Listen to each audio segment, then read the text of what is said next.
नमस्कार दोस्तों, स्वागत है आपका आपके अपने चैनल एयरफोर्स एग्जाम पेपर में। दोस्तों, आज के इस वीडियो में हम लोग एयरफोर्स वाई ग्रुप के लिए रागा के प्रैक्टिस सेट को हल करेंगे और आप लोग मेरे साथ साथ इस प्रैक्टिस सेट को हल करिएगा और कमेंट बॉक्स में बताइएगा कि आज आपने कितना स्कोर किया है। और अगर आपने इससे पहले प्रैक्टिस सेट सॉल्व नहीं किए हैं तो आप लोग चैनल की प्लेलिस्ट में जाकर वो प्रैक्टिस सेट भी चेक कर लीजिएगा। तो आइए स्टार्ट करते हैं।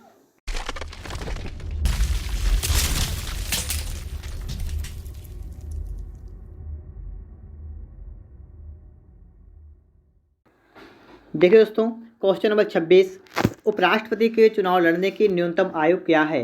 18 वर्ष, 25 वर्ष, 30 वर्ष, 35 वर्ष। आपके सामने चार ऑप्शन है, तो इसका राइट ऑप्शन होगा ऑप्शन नंबर डी, 35 वर्ष। नेक्स्ट क्वेश्चन देखिएगा, क्वेश्चन नंबर 27, तारों के समूह को क्या कहा जाता है? आकाशगंगा, बीटलगेज, सेंटारस, उपरोक्त में से कोई नहीं। तो ये होगा आकाशगंगा। ठीक है दोस्तों, आकाशगंगा कहते हैं। इसके बाद देखिएगा 28 नंबर क्वेश्चन, सर्वदाता किस रक्त ग्रुप वाले व्यक्ति को कहा जाता है? ए बी या ओ? तो किसे कहते हैं? ओ ग्रुप वाले को कहते हैं सर्वदाता। ठीक है, तो ऑप्शन नंबर डी वाला इसका राइट ऑप्शन होगा। इसके बाद देखिए 29 नंबर आपके सामने लिखा हुआ है, बिजली के बल्ब में कौन सी गैस पाई जाती है? ऑक्सीजन, हाइड्रोजन, क्लोरीन या अक्रिय गैस। चार ऑप्शन आपके सामने हैं और ऑप्शन नंबर इसका करेक्ट होगा ऑप्शन नंबर डी वाला, अक्रिय गैस। ठीक है दोस्तों, अक्रिय गैस बिजली के बल्ब में पाई जाती है। इसके बाद देखिएगा नेक्स्ट क्वेश्चन, क्वेश्चन नंबर 23 आपके सामने आ चुका है। चार ऑप्शन दिए गए हैं, बताइएगा। नेताजी सुभाष चंद्र बोस राष्ट्रीय खेल संस्थान कहाँ पर है? कोलकाता, दिल्ली, मुंबई, अहमदाबाद। ऑप्शन होगा राइट ऑप्शन नंबर बी वाला, दिल्ली में। ठीक है, कि नेताजी सुभाष चंद्र बोस राष्ट्रीय खेल संस्थान कहाँ पर है? दिल्ली में है। 31 नंबर देखिएगा, लिखा हुआ है, सेंटियागो किस देश की राजधानी है? Ecuador, Brazil, Suriname, Chile. Option number D इस क्वेश्चन का राइट ऑप्शन होगा, चिली की राजधानी है सेंटियागो। 32 नंबर आपके सामने, विजय कुमार किस खेल से संबंधित है? मुक्केबाजी, हॉकी, निशानेबाजी, तैराकी। तो इसका राइट ऑप्शन कौन सा होगा? ऑप्शन नंबर सी होगा, कि विजय कुमार निशानेबाजी से संबंधित। ठीक है, अगला क्वेश्चन 33 नंबर, राष्ट्रपति अपना त्यागपत्र किसे देता है? उपराष्ट्रपति को, प्रधानमंत्री को, लोकसभा के अध्यक्ष को, राज्यसभा का उपसभापति को। ठीक है, कौन सा ऑप्शन करेक्ट होगा? ऑप्शन नंबर ए, राष्ट्रपति अपना त्यागपत्र उपराष्ट्रपति को देता है। इसके बाद देखिए next question, question number 34, mount Abu में कौन सा मंदिर स्थित है? बौद्ध मंदिर, जैन मंदिर, सूर्य मंदिर, इनमें से कोई नहीं। इसका राइट ऑप्शन होगा ऑप्शन नंबर बी, जैन मंदिर। ठीक है, माउंट आबू में कौन सा मंदिर है? जैन मंदिर स्थित है। 35 नंबर आपके सामने, संयुक्त राष्ट्र संघ के मूल सदस्य कितने थे? 16, 45, 51, 75। राइट ऑप्शन इसका होगा ऑप्शन नंबर से 51 सदस्य। ठीक है, इसके बाद देखिएगा 35 के बाद हमारा क्वेश्चन नंबर 36 आपके सामने आ चुका है और आपको यहाँ बताना है कि 20 व्यक्ति एक काम को 12 दिन में पूरा करते हैं तो उस काम को 8 दिन में कितने व्यक्ति पूरा करेंगे? सवाल आपका है, सवाल लगाने का तरीका क्या है समझिएगा। हम आपको बता रहे हैं एक सूत्र होता है M1 D1 अपान W1 बराबर M2 D2 अपान W2। समझिए बात को कि काम हमेशा बटे में रहता है, मतलब नीचे रहता है। ठीक है, और आदमियों की संख्या और दिनों की संख्या की गुणा करते हैं। तो यहाँ पर रखा है 20 व्यक्ति और 12 दिन, तो सिर्फ क्या रखा है? यम रखा है, मतलब मैन रखे हैं और डे रखे हैं। आपको काम दे रखा है, सिर्फ काम रखा है एक काम, और फिर कहा गया उसी काम को, तो आपका काम सिर्फ एक है। ठीक है, तो बटे में कुछ लिखेंगे नहीं। तो देखिए बिल्कुल सिंपल तरीके से सॉल्व कर लेंगे इसे, कि 20 व्यक्ति लिखेंगे 20 गुणा 12 दिन में पूरा करते हैं तो 12 दिन में, और एक काम है तो बटे में एक काम करेगा नहीं, लिखेंगे बराबर, और उसी काम को 8 दिन में, तो 8 दिन हो गए। कितने व्यक्ति? हम मान लेंगे x व्यक्ति पूरा करेंगे। आपके सामने मैंने एक समीकरण बना दिया है, समीकरण को सॉल्व करिएगा, एक्स का मान निकालिए। 4 दूनी 8, 4 पंचे 20, 2 एकन 2, 2 छंग 12, 6 पंचे कितना हुआ? 30 बराबर x। ऑप्शन देखिएगा ऑप्शन नंबर ए वाला इसका राइट ऑप्शन होगा 30 व्यक्ति। ठीक है, 30 व्यक्ति उसी काम को 8 दिन में पूरा कर देंगे। बढ़ते हैं नेक्स्ट क्वेश्चन पर।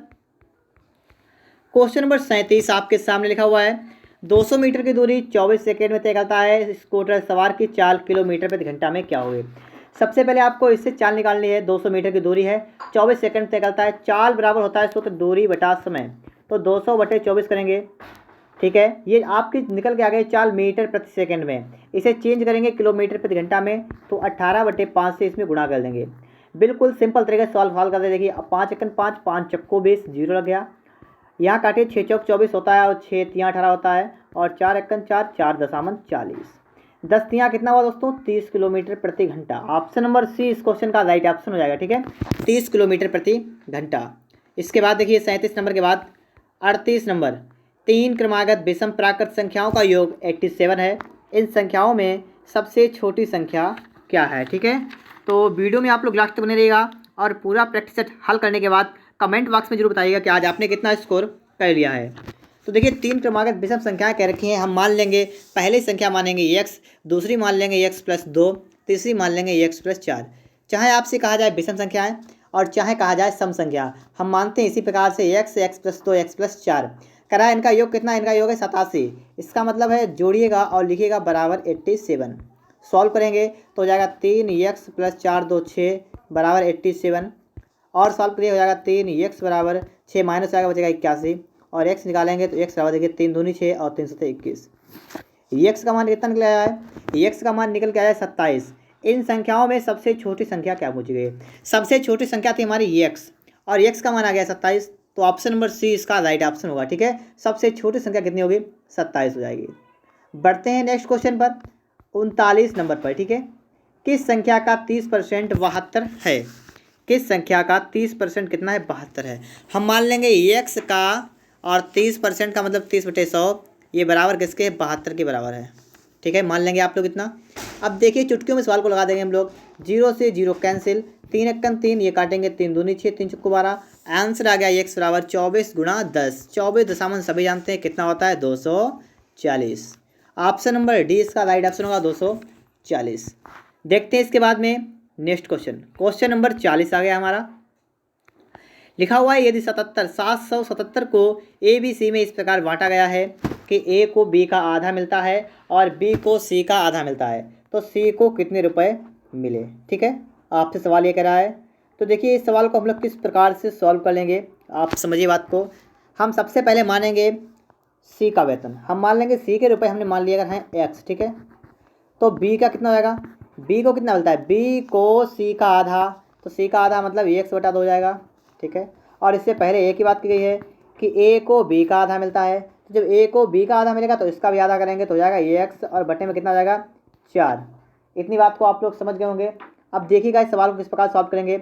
आपसे कहा गया यदि 777 रुपये हैं और 3 को बांटने, ए बी सी में बांटने हैं, तो समझ लीजिए ये सी के रुपए इतने हैं, बी के रुपए इतने हैं और ए के रुपए इतने हैं। तो आपको सिंपल सा काम करना है, आपको समीकरणों को जोड़ना है। एक्स प्लस एक्स बटा 2 और प्लस एक्स बटा 4 और बराबर कितना कर देना है? 777। सॉल्व करेंगे आप सॉल्व किस प्रकार से करेंगे? इसका लासा निकालेंगे, लासा आएगा आपका 4, 1 चक्कू 4 4 एक्स हो जाएगा यहाँ पर, 2 दूनी 4 हो जाएगा 2 एक्स प्लस का 4 एकन 4 हो जाएगा एक्स बराबर 777 हो जाएगा। 7 एक्स बटा 4 बराबर कितना हुआ? 777। देखिए 7 से आप सभी जानते हैं 7 से कट जाएगा, 1 1 1 चला जाएगा, तो एक्स बटा 4 बराबर 111। तो एक्स बराबर निकल जाएगा 4 गुणा 111। ठीक है, यहाँ पर गुणा हो जाएगी 4 से, तो कितना हो जाएगा? 4 एकन 4 4 4 444। ऑप्शन नंबर देखिए डी में दे रखा है 444, तो ऑप्शन नंबर डी वाला इस क्वेश्चन का राइट ऑप्शन हो जाएगा। ठीक है, कौन सा होगा? ऑप्शन नंबर 40 इसका करेक्ट ऑप्शन हो जाएगा। इसके बाद देखिएगा नेक्स्ट क्वेश्चन हमसे क्या कह रहा है, बात को समझिएगा अच्छी तरीके से। 41 नंबर क्वेश्चन हमसे क्या कह रहा है। चंदन के पास विनोद की अपेक्षा दोगुना धन है, विनोद के पास प्रेमचंद की अपेक्षा 50% अधिक धन है। यदि तीनों के धनों का औसत 110 रुपये हो तो चंदन के पास कितने रुपए थे, आपको बताना है। तो देखिएगा इस सवाल को हम लोग किस प्रकार से सॉल्व करेंगे, आप बात को समझिएगा। हम मान लेंगे यहाँ पर पहले चंदन लिखेंगे नाम। ठीक है, हम क्या लिखेंगे? पहले यहाँ पर लिखेंगे चंदन, फिर लिखेंगे क्या लिखेंगे? नाम लिखेंगे विनोद, और उसके बाद क्या लिखेंगे? तीसरा कौन है? प्रेमचंद। यहाँ पर सिर्फ 3 लोगों की बात की गई है। ठीक है, सबके मैं नाम लिख दिए यहाँ पर हैं, प्रेमचंद, चंदन और विनोद। अब देखिए लिखा है चंदन के पास विनोद की अपेक्षा दोगुना धन है। चंदन के पास विनोद की अपेक्षा दोगुना धन है, इसका मतलब है अगर विनोद के पास धन है मतलब 1 रुपये मान लीजिए, तो चंदन के पास दोगुना का मतलब 2 हो जाएगा। ठीक है, इतना हो जाएगा कि अगर इसके पास 1 है तो इसके पास 2 होगा। क्यों कह रहा है कि विनोद की अपेक्षा दोगुना धन है चंदन के पास, तो चंदन के पास अगर 2 रुपये होंगे तो विनोद के पास 1 होगा। अब आगे कह रहा है कि विनोद के पास प्रेमचंद की अपेक्षा 50% अधिक धन है। प्रेमचंद की अपेक्षा 50% अधिक धन है। अगर मान लीजिए प्रेमचंद के पास 2 रुपये हैं, तो कह रहा है कि विनोद के पास जो है प्रेमचंद की अपेक्षा 50% धन अधिक है, तो अगर इसके पास 2 हैं तो इसके पास होने चाहिए 3। विनोद के पास होने चाहिए कितने? 3। तो देखिए इसकी गुणा कर देंगे हम, 3 एकम 3, तो कितना 3 आ गया। तो इसके पास यहाँ पर भी 3 से गुणा करनी पड़ेगी, तो इसका हो जाएगा 6 रुपये। ठीक है, अब देखिए सबके निकल के आ गए हैं कि अगर प्रेमचंद के पास 2 रुपये होंगे, विनोद के पास 3 होंगे, तो चंदन के पास 6 रुपये होंगे। अब आपसे क्या कह रहा है, आप बात को समझिएगा। आपसे सवाल कह रहा है कि तीनों के धनों का औसत 110 है। इसका मतलब क्या हुआ, इसका मतलब ये हुआ कि हम इससे पहले एक्स लगा लेंगे सब में, ठीक है। एक्स लगाएंगे अपनी तरफ से, तो देखिए कितना हो जाएगा, जोड़ेगा 6 3 9 1 2 11, तो जाएगा 11x। औसत का मतलब होता है बटे 3 बराबर हो जाएगा 110।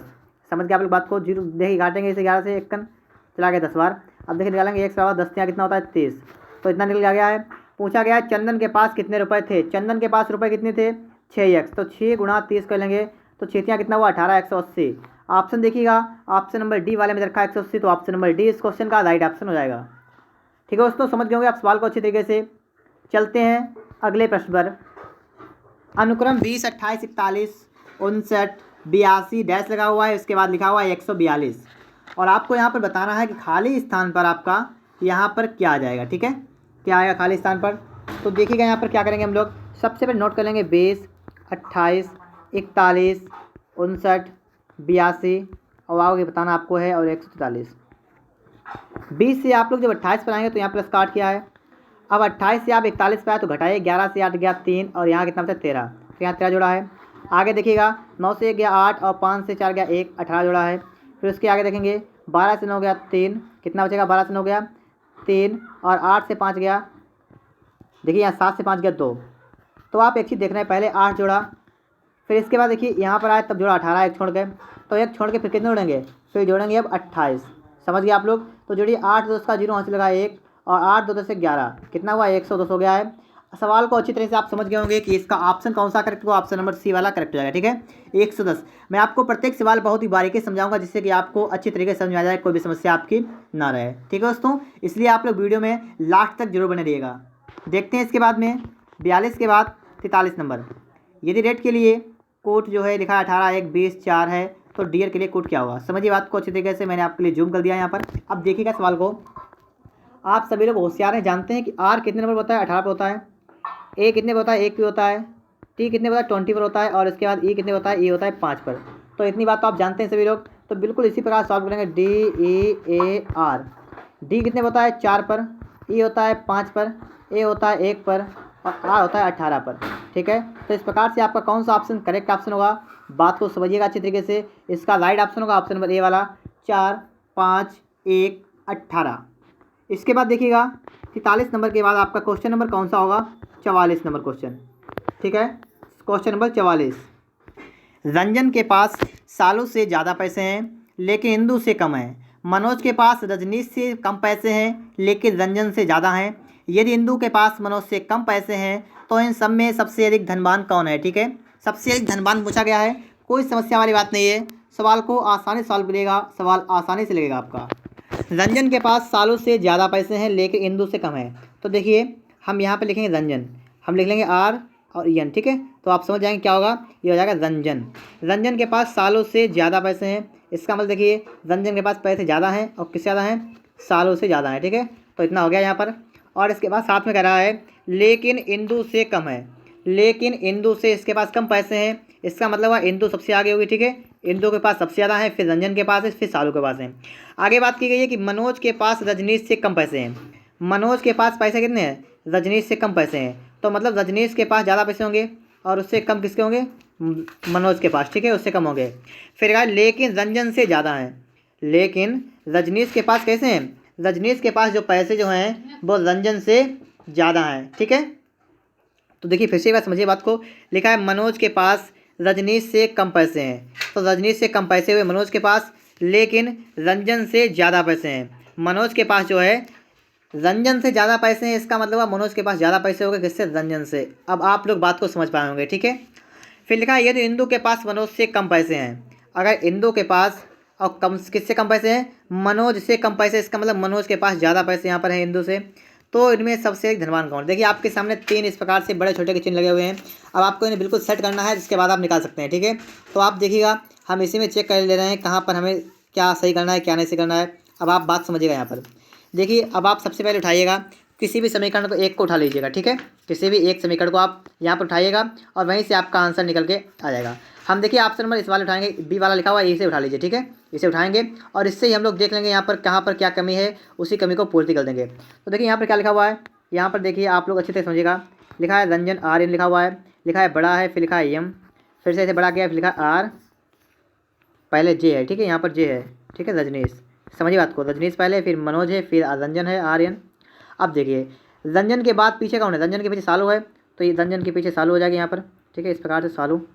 और देखिए यहाँ पर आके आपको यहाँ पर क्या देखना है कि आई से पहले क्या है, आई से बड़ा यम है। तो आपको यहाँ पर सोचने वाली बात क्या है, यहाँ पर सोचने वाली बात है कि आई से जो यम बड़ा है तो इसका मतलब यहाँ पर आई आ जाएगी, ठीक है, यहाँ पर कौन आएगा, आई आएगी। और देखिए इसके बाद में बस सभी हो गए, देखिएगा सभी हो गए आपके यहाँ पर। अब आपसे पूछा गया इनमें सबसे धनवान कौन है, सबसे आगे जो है वो सबसे एक धनवान है, कौन है, आर जे, इसका मतलब रजनीश जो है वो सबसे अधिक धनवान हो जाएगा, ठीक है, कौन होगा, रजनीश। तो ऑप्शन नंबर देखिए बी वाला रखा था, तो इसका ऑप्शन नंबर बी वाला करेक्ट हुआ। इसके बाद देखिएगा नेक्स्ट क्वेश्चन, क्वेश्चन नंबर 45। सवाल लिखा हुआ है, कह रहा है कि एक भिन्न के अंश में 40% की तथा हर में 80% की वृद्धि कर दी जाए तो नया भिन्न पुराने भिन्न का कौन सा भाग होगा, आपको ये बताना है। कोई भी समस्या वाली बात नहीं है। तो आप सवाल को किस प्रकार सॉल्व करेंगे, देखिए बिल्कुल शॉर्ट ट्रिक से बताऊंगा, इसके लिए कोई बेसिक नहीं लगाऊंगा यहाँ पर, ठीक है, बिल्कुल शॉर्ट ट्रिक से लगी हमारे यहाँ पर। लिखा है एक भिन्न के अंश में 40% की वृद्धि की जाए, तो देखिए 40% वृद्धि करेंगे तो जाएगा 140%। हम पहले मान लें कि भिन्न हमारी है 1/y, ठीक है, बिल्कुल सिंपल तरीके से सॉल्व करेंगे। फिर देखिए क्या क्या रहा है, कह रहा है कि अंश में 40% की, इसका मतलब एक्स में कितनी करेंगे, 40 की वृद्धि होगी। तो देखिए 100 पर 40 की वृद्धि, इसका मतलब 100 + 40 आएगा, कितना होगा 140%। तो यहाँ पर होगा 140%, 140/100। और इसके बटे करेंगे बाई, और बाई में कितने की 80% की वृद्धि, इसका मतलब 180/100। देखिए 0 से 0 कट जाएगा, और यहाँ पर भी 0 से 0 कट जाएगा। तो आपका देखिए 0 सिर्फ 0 कटेगा, यहाँ पर 4 नहीं कटेगा, तो आपका बचेगा यहाँ पर 14x और बटे में 18y। अब देखिएगा यहाँ पर काटे, फिर से काटे, 7/8, 7/9y, x/y, ठीक है, इतना आपका आ गया है। तो आप यहाँ समझ गए होंगे कि भिन्न हमारी कितनी थी, x/y थी, और ये हो कितनी गई है भाई, अब हो गई है 7x/9y। तो देखिए कितनी बढ़ गई, ये बढ़ गई 7/9 भाग जो इसका बढ़ गया है। तो ऑप्शन नंबर देखिए बी वाले में देखा है, तो इसका राइट ऑप्शन कौन सा होगा, ऑप्शन नंबर बी इस क्वेश्चन का राइट ऑप्शन हो जाएगा, ठीक है दोस्तों, ऑप्शन नंबर बी इसका करेक्ट ऑप्शन होगा। चलते हैं अगले प्रश्न पर, क्वेश्चन नंबर 46। लिखा हुआ है कि एक लड़का एक निश्चित स्थान से चलना आरंभ करता है, वह पहले उत्तर की ओर मुँह करके 6 किलोमीटर चलता है, फिर दाहिने मुड़कर 8 किलोमीटर चलता है, फिर दाहिने मुड़कर 6 किलोमीटर चलता है, और फिर दाहिने मुड़कर 18 किलोमीटर चलता है। तो वह प्रारंभिक स्थान से कितनी दूरी पर है। बिल्कुल शॉर्ट तरीके से सवाल लगाइएगा जल्द से जल्द, क्योंकि जिससे कि आप लोग पेपर में आसानी से सवाल को हल कर सकें। एक लड़का एक निश्चित स्थान चलना प्रारंभ करता है, वह पहले उत्तर की ओर मुँह करके 6 किलोमीटर चलता है। उत्तर की ओर चलेगा, कितना चलेगा 6 किलोमीटर, इसका मतलब इस प्रकार जाएगा ऊपर की ओर, और 6 किलोमीटर चला गया है। देखते रहिएगा वीडियो को और समझते रहिएगा। फिर कहा है कि फिर दाहिने मुड़कर, अब दाहिना किधर होगा, दाहिना होगा इस साइड में, और कितना चलता है 8 किलोमीटर, तो इसका मतलब 8 चला गया इधर, यहाँ पर आ गया। अब देखिए क्या होगा, फिर दाहिने मुड़कर 6 चलता है, तो इसका मतलब है फिर दाहिने मुड़कर मतलब फिर से नीचे को जाएगा, और 6 किलोमीटर फिर से चला गया। फिर दाहिने मुड़कर 18 किलोमीटर चलता है, दाहिने का मतलब इस तरह मुड़ेगा, ठीक है, और चला 18, तो देखिए 18 चलेगा पूरा, इतनी दूरी 8 है, तो इतनी दूरी 10 हो जाएगी। बात समझ गए होंगे आप लोग, क्योंकि 8 है तो 10 तो है 18। कह रहा है वह प्रारंभिक स्थान से कितने दूर है, तो आप समझ गए, देखिए यहाँ पर था पहले, वो कहाँ पर था, यहाँ पर था, और है कहाँ पर, अब यहाँ पर आ गया है, तो दूरी कितनी है ये हमने निकाल के दिखा दी, 10 आ गई है। तो देखिए ऑप्शन नंबर देखिए बी वाला इसका राइट ऑप्शन हो जाएगा, 10 किलोमीटर। समझ गए होंगे आप लोग सवाल को अच्छी तरीके से। कमेंट बॉक्स आप लोग बताइएगा कि आपने कितना स्कोर कर लिया है। देखिए इसके बाद में 47 नंबर, एक विद्यालय के विद्यार्थियों को एक पंक्ति में खड़ा किया गया, तो ए का स्थान बाएं से 21वां और दाएं से 30वां है, ठीक है। तो कहा गया है कि विद्यालय में कितने विद्यार्थी हैं। तो देखिएगा सवाल को समझिएगा, कह रहा है मतलब एक पंक्ति थी, ठीक है, पंक्ति में यहाँ से देखिए इधर बायां इधर दायां भाग है, और कहा है कि ए का स्थान बाएं से 21वां है, मान लीजिए ए यहाँ पर है, तो ये इस तरफ से यहाँ पर आएगा तो 21 नंबर पर आएगा, और अगर इस तरफ से गिने इसे तो ये कितने आएगा, ये आएगा 30 पर। तो समझिए आपको बात को, टोटल पहले आप लोग पूछा कि विद्यालय में कितने विद्यार्थी हैं, तो टोटल करिएगा 21 और 30 जोड़ लीजिएगा, 21 30 आपका 51 हो गया है। अब आप एक बात बताइए कि जब आपने इस तरफ से गिना था तब भी आपने इसे गिन लिया था, और जब आपने इसे इधर से गिना तब भी आपने इसे गिन लिया, 2 बार गिना है तो 1 बार घटा देंगे, ठीक है। तो आपका कितना बचा, सिर्फ बचेगा 50। तो देखिए ऑप्शन नंबर 20 का राइट ऑप्शन होगा कि 50 बच्चे हैं। इसके बाद 47 नंबर के बाद आपका क्वेश्चन नंबर कौन सा होगा, 48। सवाल आपके सामने है, आपको बताना है यहाँ पर कौन सा बेमेल होगा, ठीक है, बेमेल कौन सा होगा। तो देखिएगा आप समझिएगा, यहाँ पर बेमेल निकालना है। 1 से जब हम लोग 4 पर जाएंगे तो यहाँ पर क्या करेंगे, अगर हम 1 में 3 जोड़ें तभी आपके 4 होंगे। इसी प्रकार से 4 से अगर आप लोग 10 पर जाएंगे तो 4 और 6 होता है 10, समझते रहिएगा। और देखिए 10 से 12 पर जाएंगे 22 पर, तो 12 जोड़ेंगे यहाँ पर। तो पहले 3 जोड़ा, फिर 6 जोड़ा, फिर 12 जोड़ा, फिर देखिए कितना जोड़ा, 6 से 2 गया 4, 4 2 गया 2। अब की बार 24 जोड़ा है। यहाँ पर देखिए 14 से 6 गया 8, और यहाँ बचा 8 से 4 गया 4, 48 जोड़ा है। तो पहले 3, फिर 6, फिर 6 दूनी 12, 12 दूनी 24, 24 दूनी 48। तो 48 दूनी यहाँ करेंगे कितना होगा 96, समझ रहे आप लोग। तो यहाँ 96 जोड़ेंगे तो 6 4 10 का 0 वहाँ से लगा 1, 9 18 19, 190 आ गया है। लेकिन यहाँ पर कितना 186 है, तो यहाँ पर 186 नहीं होना चाहिए, इसकी जगह पर यहाँ पर 190 होना चाहिए था। ऑप्शन नंबर बी इसका करेक्ट होगा कि यहाँ पर 186 नहीं होगा। अगला प्रश्न देखते हैं। 48 के बाद हमारा कौन सा आएगा, 49 नंबर क्वेश्चन। 135 मीटर लंबी एक रेलगाड़ी 54 किलोमीटर प्रति घंटा की चाल से जा रही है। यह एक रेलगाड़ी बिजली के खंभे को कितनी देर में पार करेगी। देखिए जब भी कोई रेलगाड़ी किसी खंभे या किसी व्यक्ति को पार करेगी तो उसकी दूरी नहीं गिनी जाती है, लेकिन अगर वो किसी पुल को पार करेगी तो उसकी दूरी जोड़ दी जाती है। तो यहाँ पर देख खंभे नहीं, बिजली के खंभे को पार करेगी तो यहाँ बिजली के खंभे की कोई भी दूरी नहीं लगेगी। आपको सिंपल सॉल्व करना है। 135 मीटर लंबी रेलगाड़ी है और 54 किलोमीटर प्रति घंटा की चाल से जा रही है। तो सबसे पहले आपको 54 को आपको क्या करना है, मीटर प्रति सेकेंड में चेंज करना है। तो 5/18 से गुणा कर देंगे। 18 के 18 अठाते हैं 54, 5 से आ गया आपका 15, तो आपका आ गया 15 मीटर प्रति सेकेंड। आपकी ये चाल निकल गया है। अब आपको यहाँ पर समझना है, पूछा कि कितनी देर में पार कर लेगी, आपको समय पूछना है। समय बराबर क्या होता है, टाइम बराबर समय बराबर दूरी बटे चाल। दूरी का मतलब 135 बटे चाल का मतलब है 15। देखिए आप जानते हैं 15 के 15, 15 नेमा 135, तो आ गया है 9 सेकेंड। ऑप्शन देखिएगा सी वाला इसका करेक्ट होगा, क्या होगा 9 सेकेंड। ठीक है दोस्तों, तो ऑप्शन नंबर सी इस क्वेश्चन का राइट ऑप्शन हो जाएगा। इसके बाद देखिएगा नेक्स्ट क्वेश्चन, क्वेश्चन नंबर 50 आपके सामने लिखा हुआ है। ठीक है, अब आपको यहाँ पर चेक करके बताना है इसका कौन सा ऑप्शन करेक्ट ऑप्शन होगा। तो देखिएगा यहाँ पर सबसे पहले आप क्या करना है कि 4 अंकों की सबसे बड़ी संख्या बताइए जिनमें 2 3 5 6 से पूरा भाग चलाया है। जब इस प्रकार का कोई सवाल है आपके सामने, सबसे पहले आपको जो आपको संख्याएं दी हों भाग करने के लिए उनका लासा निकालते हैं। तो इसका लासा निकालेंगे, किसका किसका निकालेंगे समझिएगा, 2 3 5 6 का लासा निकालेंगे। निकाले 2 से काटेंगे 2 1 3 5 2 3 6, और देखिए 3 से काटेंगे, देखिए 3 1 1 5 1, तो आपका आ गया 3 6 पंचे 30, कितना आ गया आपका 30 आ गया है। तो समझ लीजिए आप लोग 4 अंकों की सबसे बड़ी संख्या कौन सी होती है बताइएगा। तो 4 अंकों की सबसे बड़ी संख्या होती है 9 9 9 9 4 वाला लिखिएगा। और इसमें भाग किससे करेंगे हम लोग, और इसमें क्या करेंगे 30 से भाग कर देंगे। ठीक है, 30 से भाग कर देंगे। अब देखेंगे हम लोग हमारा कितना आंसर आ रहा है। देखिए 30 से काटेंगे, 3 3 9 होगा 90, बचेगा 9, फिर से 9 उतारेंगे, फिर से 30 3 90, फिर से 9 बचा, फिर से 9 उतारेंगे, और 30 3 90, आपका कितना बचा, अब बचा 9 शेष। ठीक है, अब मान लीजिए अगर आप इसमें से और थोड़ा जोड़ देंगे, अगर आप इसमें 1 भी जोड़ देंगे तो आपका अंक हो जाएंगे 5, लेकिन हमें क्या करना है, हमें 4 अंक चाहिए, तो हम 9 इसमें से घटा लेंगे। ठीक है, 9 घटाएंगे तो देखिए 999, 9999 से अगर हम 9 घटाएंगे तो आपका बचेगा 9990। ऑप्शन देखिएगा सी वाला इसका राइट ऑप्शन होगा। ठीक है, इसके बाद देखिएगा अगला प्रश्न क्या कर रहा है, 50 के बाद 51 नंबर लिखा हुआ है। दिए गए प्रश्न में 4 आकृतियाँ दी गई हैं। इन चारों आकृतियों में 3 आकृतियाँ किसी न किसी प्रकार एक जैसी हैं और एक अन्य आकृति अन्य तीनों से भिन्न है। इस भिन्न आकृति को अक्षरांकों को वृत्त से घेर दें। तो देखिए यहाँ पर सबसे पहले आपको यहाँ पर देखना है कि जहाँ पर बिंदु है यहीं पर एक लाइन लगी हुई है। यहाँ पर देखिएगा आप लोग, यहाँ पर इसमें देखिएगा, इसमें देखिए वही काम है, लेकिन ये वाला पॉइंट और आपका ये डंडी जो इसमें लगी हुई है ये आपके दूर दूर हैं। ठीक है, बकाया सही पास पास है, लेकिन यहाँ पर दूर है। अगर दूर होने के कारण इसका ऑप्शन नंबर सी वाला इसका करेक्ट ऑप्शन होगा। ठीक है, कौन सा होगा, ऑप्शन सी इस क्वेश्चन का राइट ऑप्शन होगा। 41 के बाद देखिए 51 के बाद कौन सा आपका 52 नंबर आएगा। यहाँ पर देखिएगा पढ़ने वक्त की कोई जरूरत नहीं है, सिर्फ आप समझिएगा इस सवाल को। आपको यहाँ पर क्वेश्चन मार्क के स्थान बताना है कौन सा आपका आएगा। ठीक है, क्वेश्चन मार्क के स्थान पर आपको बताना है। सबसे पहले आपको क्या करना है, ये डबल आकृति बनी हुई डबल आकृति को आपको बनाना है अपनी कॉपी पर। अब देखिए क्या करेंगे, इसमें इस तरफ लाइन है एक, फिर इस तरफ पहुँच गए, फिर इस तरफ पहुँच गए, तो अब की बार इस तरफ लाइन आ जाएगी। किसमें है, बी में नहीं है, डी में नहीं है, दो तो अपने आप गलत हो गए। अब देखेंगे बिंदु, पहले वाले में 1 बिंदु है, दूसरे वाले में 2 बिंदु है, तीसरे वाले में 3 है, चौथे वाले में 4 होंगे। अब किसमें 4 हैं, ऑप्शन ए में 4 हैं, तो इसका सी वाला भी गलत होगा। तो ऑप्शन नंबर ए इसका करेक्ट ऑप्शन होगा। 53 नंबर आपके सामने आ चुका है। देखिएगा प्रश्न आकृतियाँ उत्तर आकृतियाँ। पहली वाली आकृति तीसरी वाली आकृति बिल्कुल सेम है, सिर्फ पॉइंट को यहाँ से उठाया और नीचे रख दिया। ठीक है, यहाँ से उठाया नीचे रख दिया है। तो देखिए ये वाली आकृति होगी वो यहाँ पर सेम होगी बिल्कुल। तो देखिए आपका ए वाला और डी वाला नहीं होगा, इन दो में से कौन सा होगा समझिएगा। इस वाले पॉइंट को उठा के बिल्कुल यहाँ नीचे रख दिया है, इस वाले को भी उठाइएगा और रखिएगा। तो आप देखिए इसे कहाँ पर ले सकते हैं, ये तो बिल्कुल बीच में है और बीच वाला पॉइंट तो दाएँ बाएँ जाएगा नहीं, तो बीच वाला तो बीच में ही रहेगा। तो ऑप्शन नंबर देखिएगा, ऑप्शन नंबर बी इसका राइट ऑप्शन होगा और सी वाला इसका गलत होगा। ठीक है, बी वाला इसका करेक्ट ऑप्शन होगा। इसके बाद देखते हैं अगले प्रश्न को।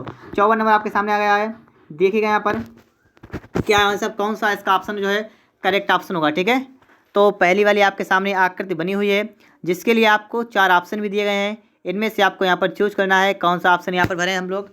तो देखिएगा यहाँ पर सबसे पहले हमें देखना है पहली वाली आकृति जो है यहाँ से यहाँ पर आई है, गोला गोला रहा, सिर्फ यहाँ पर जो था ये वाला पार्ट यहाँ पर था, वो वाला पार्ट यहाँ पर आ गया। ठीक है, तो आपको देखना है कि ये वाला पार्ट आपका कहाँ जाएगा, ये वाला पार्ट जाएगा ऊपर की तरफ। ठीक है, इस स्थान पर जाएगा, मतलब इस प्रकार से बनेगा, तो ये वाला पार्ट यहाँ पर जाएगा। अब वो भी पहले ब्लैक था तो फिर मतलब बिल्कुल सादा हो गया है, तो यहाँ पर ब्लैक तो यहाँ पर भी सादा होगा बिल्कुल। तो ऑप्शन में देखिए सी वाला करेक्ट होगा। बकाया सभी का क्वेश्चन के ऑप्शन इसके गलत ऑप्शन होंगे। ठीक है, तो सिर्फ कौन सा होगा, सी वाला इसका करेक्ट ऑप्शन होगा। इसके बाद देखिएगा नेक्स्ट क्वेश्चन 55 नंबर आपके सामने आ गया है। हमारा अंतिम प्रश्न है, देखते रहिएगा। पहली वाली आकृति दूसरी वाली आकृति को देखिएगा, तो यहाँ पर उन्होंने क्या किया, ये वाला उठा के यहाँ पर रख दिया। ठीक, यहाँ पर ये रखा है और उठा के यहाँ पर रख दिया, इसकी जगह चेंज कर दिए। तो आपको वही काम करना है कि इसकी जगह उठा के ऊपर करना है और उसको ऊपर नीचे करना है। तो देखिए ये वाला किस में आपको दे रखा है, ऑप्शन में देखिएगा डी वाले में आपको दे रखा है, तो बकाया सभी इसके करेक्ट मतलब गलत ऑप्शन हो गए। ठीक है दोस्तों, इस प्रकार से हमारे 30 क्वेश्चन रागा के प्रतिशत सॉल्व हो गए हैं। अगर आपको वीडियो पसंद आया हो तो वीडियो को लाइक कर दीजिएगा और आप लोग कमेंट बॉक्स में बता दीजिए कि आपने कितना स्कोर कर लिया है। ठीक है दोस्तों, तो कमेंट में आप लोग ये बात बताइएगा कि स्कोर आपने आज कितना कर लिया है। और अगर आपको रागा की प्रैक्टिस सॉल्व करने हैं तो आपको हमारे चैनल पर मिल जाएंगे। चैनल में प्लेलिस्ट बनी हुई है जहाँ से आप मैथ, इंग्लिश, रीजनिंग की वीडियोज और रागा की वीडियो भी देख सकते हैं। ठीक है दोस्तों, तो मिलते हैं नेक्स्ट वीडियो में। वीडियो देखने के लिए आपका बहुत बहुत धन्यवाद।